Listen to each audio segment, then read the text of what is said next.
किसी जंगल में टूनी चिड़िया अपने पति बंटी कबूतर और सास सुंदरी कबूतरी के साथ रहा करती थी।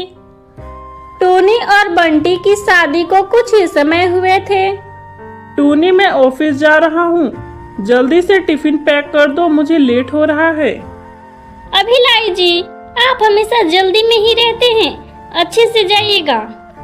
बहू, खाना लगा दो, मुझे जोरों की भूख लगी है। अभी लगाती हूँ माँ जी। सब कुछ ठीक चल रहा था, फिर अचानक एक दिन टूनी को फोन आता है। हेलो, आप टूनी बात कर रही हैं? हाँ, आप कौन? मैं हॉस्पिटल से डॉक्टर बुलबुल बात कर रही हूँ। आपके पति बंटी कबूतर का एक्सीडेंट हो गया है। क्या? अब वो कैसे हैं? ठीक तो है ना?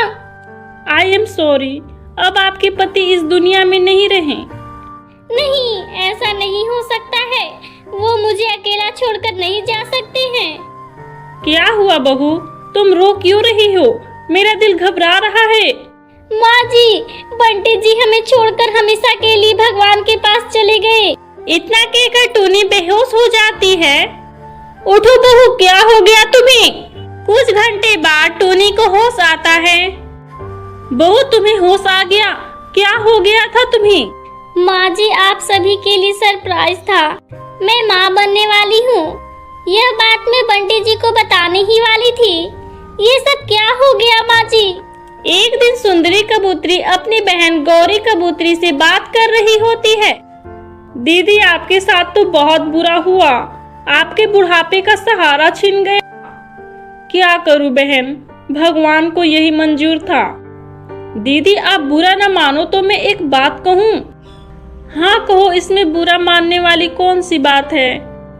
दीदी, आपकी बहू टूनी के कदम शुभ नहीं है। आप खुद ही सोचो, उतने समय से बंटी को एक खरोच भी नहीं आया था।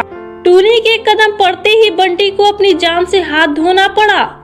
मेरी मानो तो आप टूनी को इस घर से निकाल दो। सुंदरी कबूतरी अपनी बहन की बातों में आ जाती है। तुम सही कह रही हो, टूनी मनहूस है। आज ही मैं इसे अपने घर से निकाल दूंगी, वरना ये मुझे भी खा जाएगी। शाम के वक्त तेज बारिश शुरू हो जाती है। माँ, आज खाने में क्या बनाऊं? तू खाना भी खाती है क्या? मुझे लगा तू सिर्फ पक्षियों को निगलती है। माँ जी, ये आप कैसी बातें कर रही हैं? आज आपको क्या हो गया है? आज मेरी आंखें खुल गई है। तू मनहूस है, मनहूस। तूने मेरे बेटे को खा लिया और अब मुझे भी खा जाएगी। इसी वक्त निकल जा मेरे घर से। माँ जी, इतनी बारिश में मैं कहाँ जाऊंगी? आपको पता है ना, मैं पेट से हूँ। मेरा महीना भी पूरा होने वाला है। मैं किसी भी वक्त बच्चे को जन्म दे सकती हूँ। एक बात तू कान खोल कर सुन ले, मुझे तुझसे और तेरे मनहूस बच्चे से कोई मतलब नहीं है। निकल जा मेरे घर से। माँ जी, कम से कम अपने बेटे के बच्चे को तो आप मनहूस मत कहो। नहीं है ये मेरे बेटे का बच्चा, जो अभी इस दुनिया में नहीं आया है। वो खुद अपने बाप को ही खा गया। मुझे तुझसे और बहस नहीं करनी है।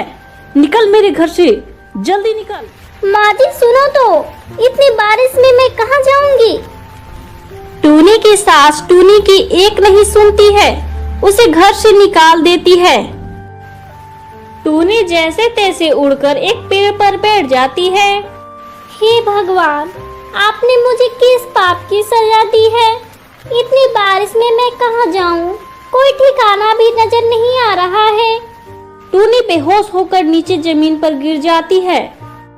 थोड़ी ही देर में बारिश बंद हो जाती है।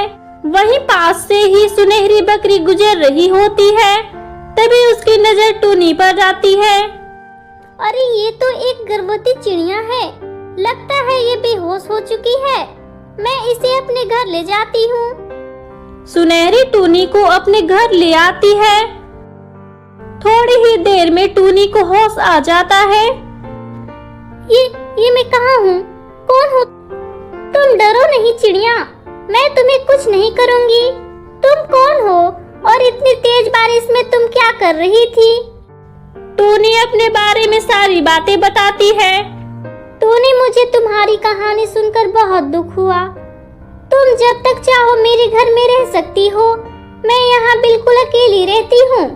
मेरा नाम सुनहरी है। तुम आराम करो, मैं तुम्हारे लिए दाना लेकर आती हूँ।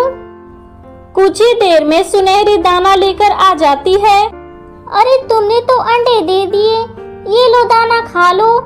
सुनहरी बहन, मुझे लगता है मैं अब और नहीं जी पाऊंगी। मेरी आपसे विनती है, मेरे अंडे का ख्याल रखना।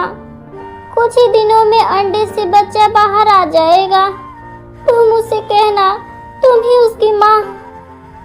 इतना कहते ही टूनी की सांसें रुक जाती है। कुछ दिनों बाद अंडे से एक सुंदर सी चिड़िया बाहर आती है।